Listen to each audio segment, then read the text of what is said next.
촌철살인의 명쾌한 한마디부터 속 터지는 막말까지 한 주간의 말말말로 정치권 이슈를 정리하는 각설하고 출발하도록 하겠습니다.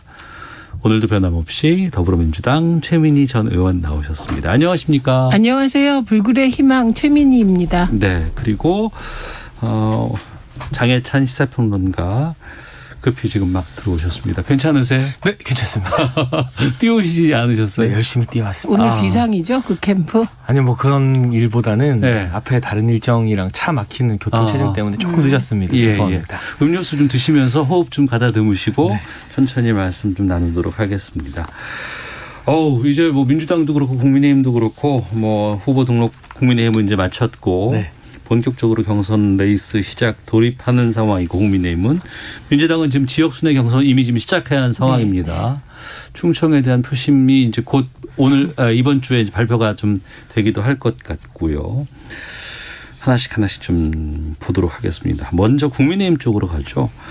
경선 버스가 출발을 했는데 규칙을 어떻게 할 것인가 여기에 대해서 내용이 좀 커지고 있는 것 같습니다. 난데없이 이 필리핀의 두테르테 대통령 거론되면서 후보들 사이에 충돌도 이어졌는데 관련된 인서트 듣고 말씀 나누도록 하겠습니다. 그동안 다른 후보에 대한 직접 언급은 자제하던 윤석열 후보. 오늘은 태세를 전환했습니다.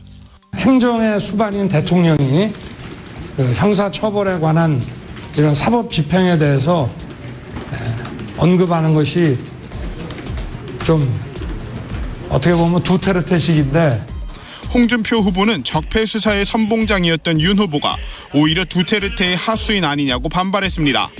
확정된 자율수를 법에 의해서 집행하겠다는데 그걸 왜 두테르테한테 갖다 붙여요? 참 어처구니 없는. 경선 여론조사 방법에 역선택 방지 조항을 두느냐를 두고 갈등도 이어지고 있습니다. 윤석열 후보를 지지하는 것 아니냐는 의혹을 받고 있는 정홍원 선관위원장은 이를 정면 반박했습니다. 특정 후보를 만난 것이 지지라느냐 하는 식으로 견강부회하는 그런 발언은 적절치 못하다고 생각을 합니다. 윤 후보 측은 역선택 방지 조항에 찬성한다는 입장을 처음으로 명확히 했는데 최재형, 황교안 후보 측이 동의했고 나머지 대다수는 반대했습니다. 네, 국민의힘 경선 룰. 우선 경선 룰을 경선준비위원회가 있었고 지금은 이제 선관위가 발족을 한 상황 아니겠습니까? 네. 그리고 경선준비위에서 최고위원회의와 일정 정도 룰을 만들어 놨고 그리고 선관위는 이제 새로 만드는 게 아니고 이제 일정 정도 연계되면서 확정을 해야 되는 것 같던데 어떤 상황이고 뭐가 문제인 거예요? 일단은 경준위에서 만든 룰에 대해서 최고위가 추인을 한 것은 맞습니다만 네. 이준석 국민의힘 대표께서 직접 입장을 밝히셨어요. 모든 전권을 선관위에 위임했다. 그럼 바뀔 수도 있다. 그렇다는 것이죠. 그래서 정홍원 선관위원장과 선관위원들이 네. 새롭게 룰에 대해서 일부 수정을 하거나 전면 개편을 하는 것이 모두 다 지금 용인되어 있는 상황입니다. 네. 그리고 선관위에서 결정된 안에 대해서는 최고위는 의결해 주기로 중지를 모았다는 그러한 입장을 이준석 대표께서 말씀을 하셨고요. 네. 정홍원 선관위원장은 아직까지 공식적으로 경선 룰을 어떻게 바꾸겠다 저렇게 하겠다 단 한 번도 공식 입장을 낸 적이 없습니다. 네. 그런데 뭐 일부 후보 캠프에서는 정홍원 선관위원장 참 고심 끝에 이준석 대표가 모셔온 분인데 그분의 실명을 거론하면서 사퇴해라. 네. 뭐 아니면 윤석열 캠프로 가라. 이런 식의 도를 넘는 비방을 하고 있는 상황이고 네. 정홍원 선관위원장이 소위 말하는 역선택 방지 룰에 대해서 찬반 의견을 각 후보 캠프에 물었어요. 네. 찬성하는 캠프도 있고 반대하는 캠프도 있고 의견을 물으니까 윤석열 후보 캠프나 일부 캠프에서는 당연히 그 의견을 밝힐 수 있는 것이잖아요. 네. 그래서 의견을 밝혔고 하지만 이 윤석열 후보 같은 경우는 어떤 식으로 결정이 나든 정홍원 선관위원장의 결정을 인정하고 존중하고 승복하겠다는 입장입니다. 이를테면 소위 말하는 역선택 방지 룰이 채택 안 될 수도 있잖아요. 네네. 그럼에도 불구하고 선관위원장과 선관위의 결정을 인정하겠다는 것인데 아직 선관위원장께서는 어떤 입장도 낸 바가 없는데 일부 후보들은 좀 너무 앞서가면서 선관위원장 사퇴하라 이런 식의 압박과 흔들기를 하고 있는 게 아닌가 하는 생각이 좀 듭니다. 네. 역선택 방지 지역 찬성 쪽이 지금 윤석열, 최재형, 황교안 후보 이쪽인가요? 일단은 공식적으로 그 입장을 드러낸 것 같고 원희룡 후보 측은 경선 선관위의 룰을 따르겠다는 입장이지만 제가 이 캠프 관계자들 만나본 결과 역선택 방지 조항이 들어갔으면 좋겠다는 의견을 내심 가지고 있는 것으로 알려지고 있는 것 같습니다. 하지만 반대하는 쪽도 상당히 좀 많이 있는 것으로 보이고. 그렇죠. 하나만 더 여쭤볼게요. 앞서 정홍원 그 선관위원장도 얘기를 했지만 윤석열 후보를 만났다는 거 아니에요? 2번인가 만났다. 이것 때문에 또 문제가 좀 커지는 것 같은데. 이제 그건 네. 본인이 선관위원장으로 임명되기 전에 임명되기 전에. 그리고 당 대표로부터 제안을 받기도 전에 정치 원로를 윤석열 후보가 예방하는 과정에서 만난 것이고요. 예. 휴가 기간에 잠깐 만났고 그런 게 문제가 될 수는 없죠. 왜냐하면 뭐 이준석 대표도 당 대표 되기 전에 네. 특정 후보 지지한다는 발언을 하셨지만 그건 당 대표 경선 이전의 발언이기 때문에 저희가 그걸 가지고 뭐 공정하다 불공정하다 묻지는 않는 거 아니겠습니까? 그러니까 선관위원장 임명 전에 누구를 만났고 했던 것이 선관위원장으로서의 공정성에 연관을 끼치지는 않는다고 생각을 합니다. 알겠습니다. 최민희 의원께서는 이 상황 어떻게 보고 계세요? 참 정치 쪼잔하다 이렇게. 만났으면 어떻고 안 만났으면 어떻고 국민들 관심도 없어요. 네, 그래서 별로고요. 예. 제가 이래서 최민희 의원님을 좋아합니다. 네, 다 별로야. 그리고 역선택 방지 조항이 늘 문제가 됩니다. 네네. 이거는 2012년 아. 문재인 후보와 손학규 후보 등등이 겨룰 때도 민주당에서 문제를 삼았어요. 그리고 늘 있었습니다. 그리고 최근에는 뭐 윤석열 후보를 지지하는 쪽에서 네. 이낙연 후보가 당선되는 게 나니까 우리가 역선택하자. 그래서 뭐 내부에 글도 올라와서 한때 문제됐습니다. 근데 이게 민주당에서 별로 문제가 되지 않는 이유는 룰을 만들 때 막 그 정치 캠프들 사이에서 싸우는데 네. 이게 그 모집단이 100만만 넘어가도 의미 없더라는 거예요. 아, 규모가 커져버리면. 네, 모집단이. 그리고 네. 또 하나는 그 특정 뭐 사이트에서 누구를 떨어뜨리자. 그분들의 영향력이라는 건 100만의 바닷속에서 그 형해화되어 버리더라. 그래서 이렇게 기싸움을 하시는 건데 네. 저는 들어가든 안 들어가든 대세에 전혀 지장이 없는 문제를 놓고 경쟁하시니까 네. 이게 정치권은 늘 저렇게 룰로 싸우네. 나는 지금 그런 거 관심도 없는데. 네. 네, 그래서 어쨌든 같은 편끼리 싸우는 거 되게 싫어하시는 것 같아요. 국민들은 같은 편끼리는 토론을 해도 좀 존중하면서 하는 걸 원하시는 것 같아서 이 논란이 길지 않았으면 좋겠다. 그게 설사 국민의힘이라도 네. 저는 그런 바람이 있습니다. 그럼 그 바람은 바람인데 네. 현실적으로 이게 지금 워낙에 지금 치열하게 논란이 되고 있으니까 네. 어떻게 흘러갈 걸로 네, 민주당은 보여요? 있습니다. 이게. 그게 역선택 방지 조항이라니까 뭐 엄청난 것 같죠. 예. 이게 사실은 법적 미비점에서 나오는 건데요. 이게 그러니까 저는 예를 들면 제가 A라는 사람이 민주당 당원이에요. 그럼 이 사람이 상대당 경선 과정에 못 들어가게 해야 되잖아요. 네. 그러려면 선관위가 어떤 확인을 해줘야 되냐면 이 사람 민주당원이다를 확인해서 국민의힘에 줘야 돼요. 이런 시스템이 현재 법적으로 갖추어져 있질 않아요. 네. 그렇기 때문에 이 문제가 계속 나오는 건데 사실 민주당 당원이면서 국민의힘에 가서 그 경선에 참여하는 건 그건 도덕적으로 안 되는 거잖아요. 그런데 그 국민의힘에서 김재원 최고위원이 그 한번 이전에도 한 적이 있었고 그건 자유라고 또 한 적도 그러니까 있었잖아요. 그렇게 하시면 안 되는 안 거죠. 되는 그건 건데. 그냥 말씀하신 거고. 그분이 경선 인단에서 배제됐다 하더라고요. 아, 그래요? 네, 네. 그러니까 배제가 되는 게 맞는 거예요. 예. 그 당원인 신분이 확인돼서 그런데 확인할 길이 없어요. 그러니까 이 논란을 원칙적으로 없애려면 선관위가 적극적으로 그 예를 들면 경선인단이나 뭐 명단을 쭉 보고 여기에 다른 당 당원들은 빼줄 수 있게 네. 법을 바꾸면 이 논란 없어져요. 지지라는 건 굉장히 추상적이잖아요. 저 민주당은 어떻게 되어 있냐면 그 당신이 국민의힘을 지지합니까?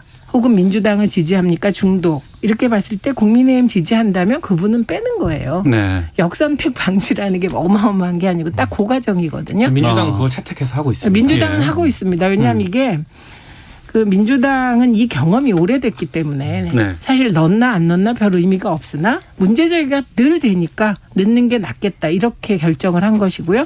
그러나 결과를 보면 의미가 없다. 네, 이 말씀 드립니다. 큰 의미가 없는 거 가지고 이렇게 지금 선거 그러니까 룰 정하기 전에 막 이제 여러 가지 좀 이야기가 오가고 있는 상황인데 룰은 언제 결정나요? 9월 6일인가요? 선관위에서 5일인가 6일에 최종적으로 결정을 내린다고 했고요. 어제 각 후보 캠프의 의견을 듣는 절차가 진행됐고 예. 여론조사 기관 전문가들도 아마 의견을 낼 것 같습니다. 그런데 저희는 좀 쿨하다는 말씀을 드리고 싶어요. 의견을 내라고 하시니 네. 당연히 캠프 차원에서 의견을 낼 수 있는 거 아니겠습니까? 입장 줄 수 있죠. 예. 그런데 일관되게 후보께서도 어제 뭐 공식 행사 백브리핑에서 기자들의 질문을 받고 예. 선관위가 어떤 결정을 하든 승복하고 존중하겠다는 입장을 밝히셨습니다. 그 말은 설령 이 캠프의 입장과 다른 결론이 나와도 윤석열 후보는 인정하겠다. 네. 정홍원 선관위원장을 뭐 압박하거나 흔들지 않겠다는 뜻인데 아직 이분이 어떤 결정할지 모르잖아요. 선관위에서 어떤 결정할지 모르는데 단 한 글자의 공식 입장도 나온 게 없는데 벌써부터 이 특정 후보 두 분 같은 경우는 정홍원 선관위원장 실명을 거론하면서 사퇴하라고 합니다. 이건 네. 당 대표가 정말 고심 끝에 어렵게 모신 분에 대한 예의가 아니다. 이건 정홍원 위원장에 대한 예의도 아니지만 당 대표에 대한 예의도 아니라고 생각을 합니다. 네. 근데 이 국민의힘의 이 부분은 약간 복잡한 게 있습니다. 그게 뭐냐면 호남 문제가 끼어 있어요. 혼합? 호남. 아, 호남. 예, 예. 왜냐하면 국민의힘이 김종인 위원장 시절부터 한 게 호남 확장이었거든요. 예, 예. 근데 그렇죠. 호남 확장을 이준석 대표가 그대로 받아들였고 그건 올바른 길이잖아요. 네. 그런데 예를 들면 역선택 방지 조항의 설계를 할 때 그 설계 내용이 잘못되면 호남 배제로 비출 수 있기 때문에 이 부분에 대해서는 좀 유의를 해야 될 필요가 있습니다. 그리고 저는 이번에는 들어갈지 안 들어갈지 모르지만 제가 앞서 얘기한 정당법, 선거법 그 관련된 조항을 바꾸지 않는 한 네. 국민의힘도 매번 이 문제가 제기될 테고 결국은 정신상으로는 민주당 지지자나 민주당 당원이 국민의힘 경선에 참여하는 게 옳지 않기 때문에 네. 언젠가는 넣게 될 것이다. 그런데 그게 지금 이 시점이냐를 놓고 따지는 것으로 보입니다. 네.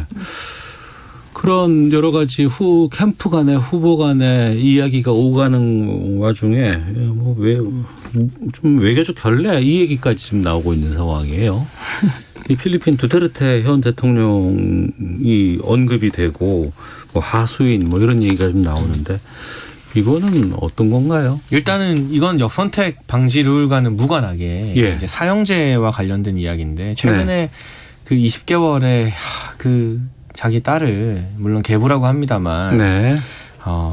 좀 제가 이걸 언급하기가 마음이 힘들어요. 이 뉴스가 너무나 가슴 아픈 어제 저희가 뉴스라서. 다루기도 했습니다. 네, 어쨌든 예, 그 예. 사람에 대해서 홍준표 후보가 꼭 집어서 사형을 집행하겠다고 말씀을 하셨잖아요. 그러니까 홍 후보는 사형제를 지금 하겠다는 입장이잖아요. 네, 실질적으로. 예. 그런데 그 물음을 받은 윤석열 후보가 그건 이제 두테르테식이다라고 했는데 그 뒤에 또 다른 발언이 붙거든요. 네. 그 발언을 보게 되면 흉악범 문제로 우리 국민들이 안전에 위협을 느낀다면 국회와 협조해서 네. 시스템적으로 제도적으로 흉악범으로부터 국민을 안전하게 지켜주는 제도 개혁을 하는 것이 대통령의 역할이다. 그런데 본질은 거기에 있는데 네, 예. 특정 예를 들면은 가해자나 주요 사건의 범인 한 사람 한 사람을 짚어서 누구는 사형, 누구는 사형 아니다. 이렇게 판결 내리는 건 대통령의 권한이 아니라는 거죠. 사건 네. 분립상 사법부의 권한인 것이고 만약에 이게 용인이 되면 모든 이 이슈를 모으는 사건마다 대통령님, 이 친구는 사형해야 됩니까? 이 친구는 무기징역입니까? 대통령의 판단을 묻게 되고 그건 결코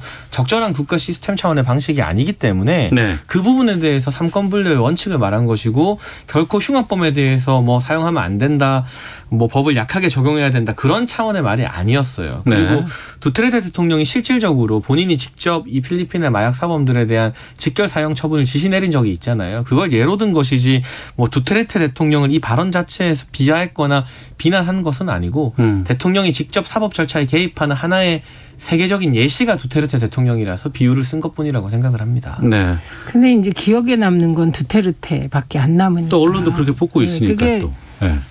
이제 헤드라인이 뽑히는 게 사실은 발언의 전부 같고 지금 장혜찬 평론가께서 이렇게 말씀하신 거는 그거 다 알 것 같아요. 국민들도. 네. 근데 왜 하필 다른 나라 대통령 이름을 안 좋은 논쟁에 끌어들이느냐 이런 걱정인 거고 앞으로 안 하시면 되죠 뭐. 네, 네. 근데 이거는 그 홍준표 후보가 얘기한 건 우리가 극악한 범죄를 앞에 두고 다 감정적으로 분노하죠. 막 네. 분노해서 이렇게 했으면 좋겠어라고 다 말합니다. 그래서 요 발언의 내용에 대해서 어쩌면 동의하는 국민들이 더 많으시리라고 봐요. 그런데 그걸 대권 후보가 얘기하기에 적절한가? 안 그렇죠. 그건 장해찬 평론가가 설명한 것과 동일합니다. 네. 근데 그랬을 때 대응할 때 이제 추격하는 후보니까 시원하게 지를 수도 있는데 1위 후보는 국민들이 요구하시는 게 다르잖아요.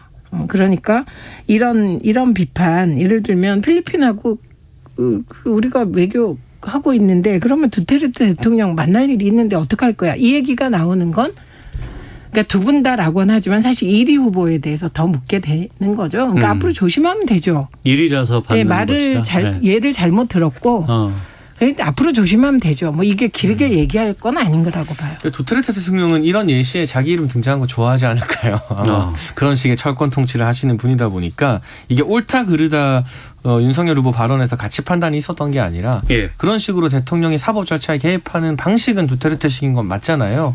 거기에 대해서 언급을 한 건데 저도 지금 최민희 의원님이 말씀하신 것처럼 삼권 분립이라는 게 민주주의에서 굉장히 중요한 원칙인데 물론 국민적 공분을 이해하고 저도 제 개인 SNS에서 이 재판부에서 이 해당 20개월 영아를 살해한 이 계부에 대해서 사형 판결을 내려줬으면 좋겠다는 글을 제가 SNS에 올린 적이 있습니다. 네. 그런데 대통령이 되겠다는 분이 그 집행에 대해서 내가 되면 집행을 하겠다 말겠다 하는 것은 잘못하면 권한 남용이 될 수 있다.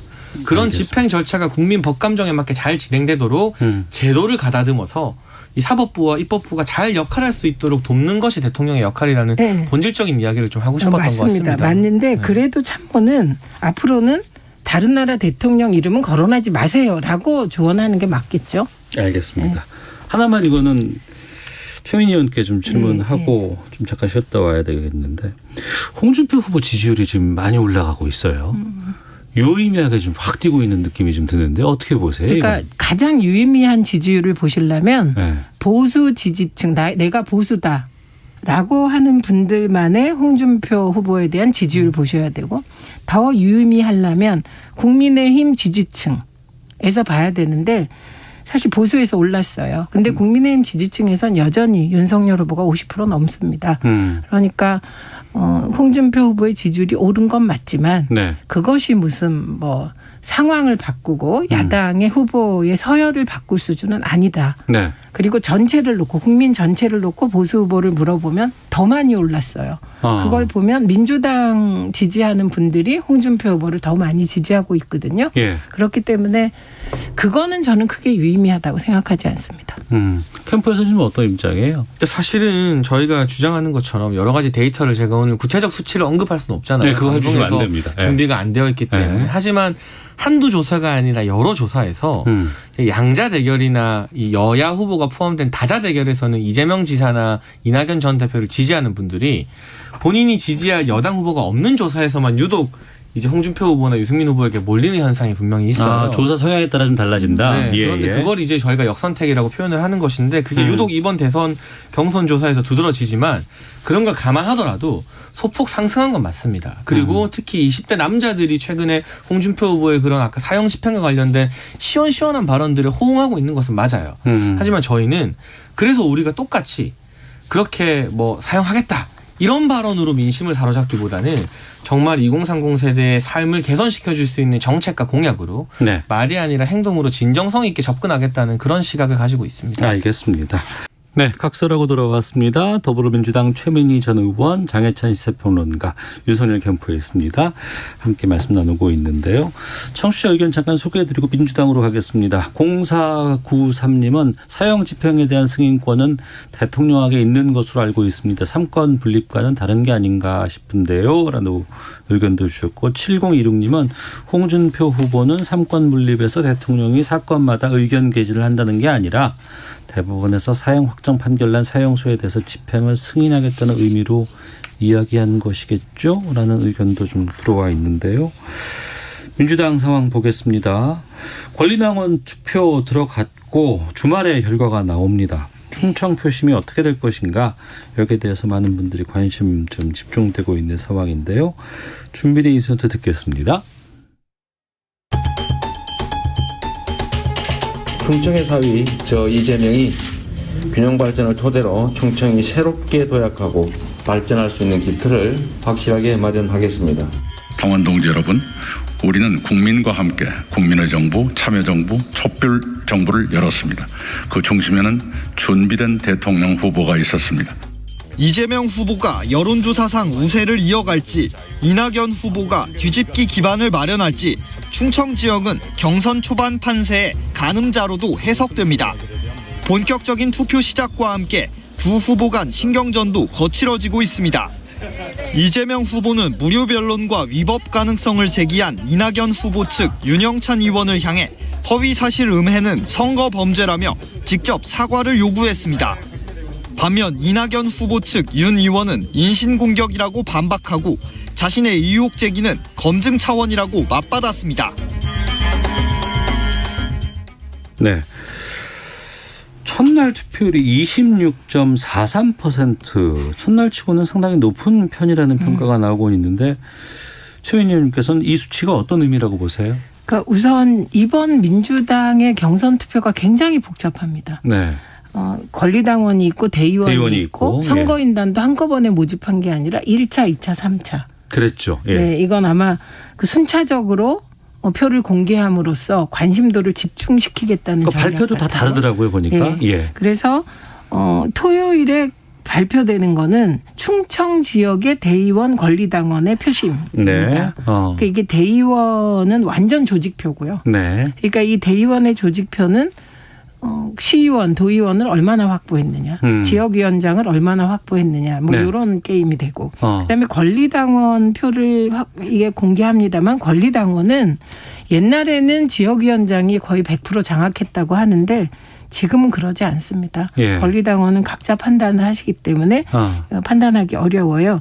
그리고 대의원과 권리당원이 다 가중치가 없어요. 예. 선거인단도 1, 대의원도 1. 그러니까 제가 예측하기엔 거의 여론조사와 비슷하게 나올 거다. 그동안의 충청 지역의 여론조사 나왔던 것들 네. 그대로 나올 거라고 봅니다. 특별히 뭐 갑자기 어떤 특정 후보가 확 쏠림 현상이 나타나거나 또 뭐 뒤집힐 뭐가 뭐 나오거나 그러지는 않을 것 같습니다. 그냥 여론의 흐름대로 갈 거다 이렇게 봅니다. 지역 순회 경선에서 우리가 상당히 많이 기억나는 장면은 이제 노무현 후보 이제 광주 뭐 이럴 광주죠. 때였고 맞아요.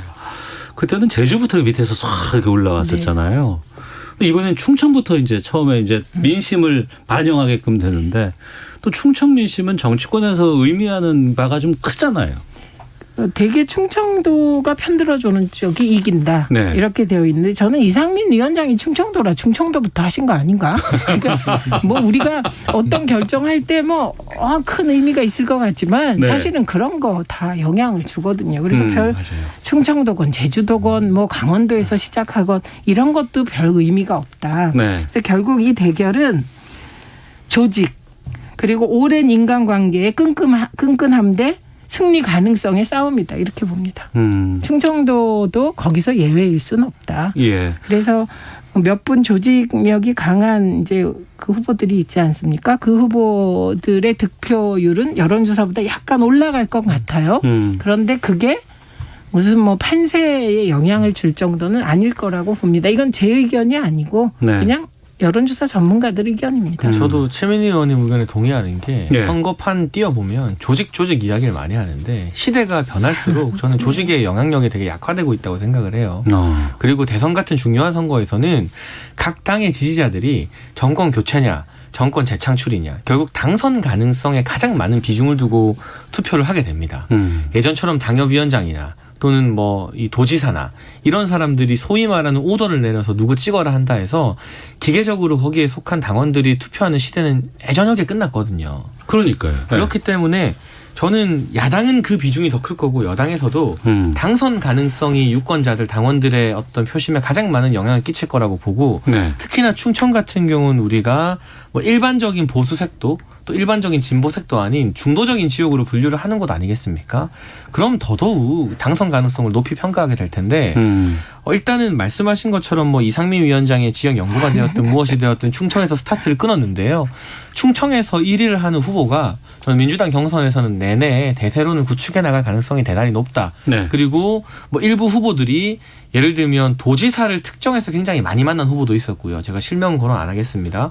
뭐 조직을 과시한 후보도 있었는데 그런 것보다는 당선 가능성이 유력하게 나타나는 후보가 충청에서 1위를 하게 되면 그게 호남이나 영남에서도 쭉 민주당 내부에서는 대세론을 형성할 가능성이 있지 않을까 하는 예측을 해볼 수 있을 것 같습니다. 근데 정말 캠프에 있으면 특히 이런 선거를 앞두고 있는 상황에서 큰 선거에 있으면 무슨 뭐 향후회가 어떻고 무슨 뭐 지역표가 어떻고 막 이런 게 정말 그런 사람들이 와요? 그렇죠. 그리고 굉장히 중요하게 생각하는데 네. 이를테면 그 조직이라고 말하는 것들이 선거판 전체의 대세를 좌우한다고 생각하지 않더라도 네.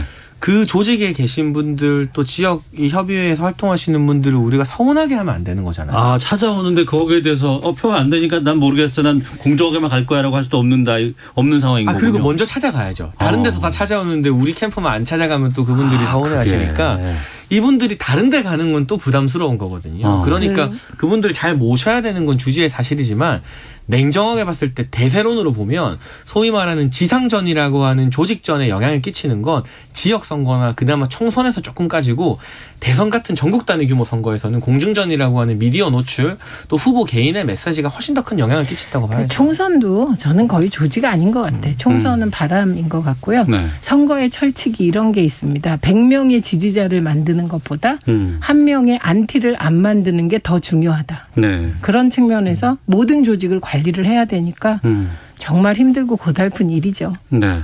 최민희 의원께는 이 질문을 좀 드려볼게요. 지금 명락대전 시즌2가 지금 한창이라고 하는데 이 무료변론 논란과 관련해서 지금 이재명 후보의 공격이 가해졌고 여기에 대해서 또 상당히 또 분노, 격분했다는 얘기도 들리고는 있습니다. 이건 어떻게 보세요?